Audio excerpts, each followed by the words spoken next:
I was born in Hamilton, Ohio, just north of Cincinnati. I have 5 brothers and a sister. I grew up in an Appalachian slum. My earliest memories was being with all of my brothers and sisters, of us just being on survival instinct from the time I was born until the time I got out of high school. My parents moved to Florida and I stayed in Ohio. And I moved here in 1962 when I was 22 years old, right after Hurricane Donna and right before and during the Cuban Missile Crisis. I rented a beach cottage out on Siesta Beach, another guy did, for $75 a month. I was involved in the Sarasota JCs, and we used to run the Miss Sarasota pageant and also the Miss Florida pageant here in Sarasota. And we really had some wonderful parties. I worked for Literal Concrete, and I made half the money I made up north, and it took me 5 years before I got back up the same amount of money that I made north. So down here you got paid, and then you got sunshine pay. It's hard to find a job here at that time. Well, there wasn't a lot of commerce here. There wasn't a lot to do here, and we've grown tremendously since that period of time. And when I got here, one of the things they were doing, they were dredging in Bird Key. They were dredging in Country Club Shores, and they were doing rampant dredging on the bay. And it was just willy-nilly. And, you know, where Bird Key is used to be the biggest and most productive grass flat in Sarasota Bay.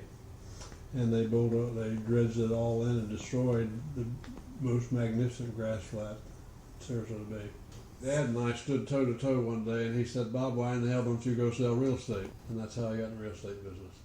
And I worked for Joe Lovingood, who was involved around here for the first year, and then I started my own business. From about 1987 or 88 to 2005, the whole country and the whole world went through the biggest sustained uptick in the economy that it had ever experienced. And the world was changed around during that period of time because more people moved out of poverty than ever before in the history of the world. So from about 87, 88 to 2005 was boom years for the whole world. Business got better every year until from when it started, it was just gradual. It really didn't get frantic until the last few years, until around 2002, 3, 4, 5 in there was when things were getting out of hand and moving too fast. We lived through the biggest fraud perpetrated by Wall Street on the world, and they got away with it, and the rest of the world suffered because of it. They were taking lousy mortgages and securitizing them and selling them to the world as investment grade bonds, and they absolutely socked it to the world. And why the world let us get by with it, I don't know. I lost everything I had. And it happened before 2008. It really started happening in 2005. And we all knew that it was going to happen. There was nobody in the real estate business that was 40 years old or older that didn't know that it was going to happen. I knew that it was going to happen. I had 3 years of cash in the bank. There was a lady by the name of Mary Jelks, and then a guy, a former senator named Bob Johnson, and myself started Friends of Myakka. I forget when we started. It's been 15, 20 years ago. It's been a long time ago. Friends of Myakka is a group that promotes the interest of, it's a citizens group that promotes the interest of Myakka River State Park. I'm still involved out there. So on Sundays, for the last 6 years, I've been out on the boardwalk out there telling the snowbirds and the tourists what the bluebirds are. I've got a scope and binoculars and everything, and I point out all the birds and wildlife and everything to the tourists and people visiting the park. And then on Sundays, I lead a hike down to a sinkhole called Deep Hole. Deep Hole is a 140-foot natural sinkhole in there, and in the wintertime, there'll be 300 or 400 alligators in there. And it's you come up onto it all of a sudden because you're walking down kind of a country lane. It's a couple of miles down there, but it just looks like a country lane, and then you turn a corner, and all of a sudden you're on this sinkhole and 200 or 300 alligators in it, and it's like a National Geographic moment. I used to lead Sierra Club hikes out there. I spent the night in Myakka River State Park during the no-name storm, which came through the east coast of the United States and really wreaked havoc on it. and we had 60-mile-an-hour winds and 6 inches of rain while we were out there one night. I had a group from the Sierra Club, and I had 3 women with me, and there were 3 guys. You usually put an experienced guy or person, male or female, behind to see that everything's okay. So he was experienced, and I put him in the rear. About a half an hour, here comes a new college kid, and I said, "Where's Kurt?" And he said, "Kurt's laying down back in about a mile back there on the trail."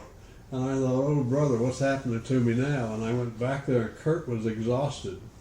And the reason he was exhausted, he was carrying about 50 pounds, and he had homemade bread, a couple of bottles of wine, and he had so much weight he couldn't get all the way in there.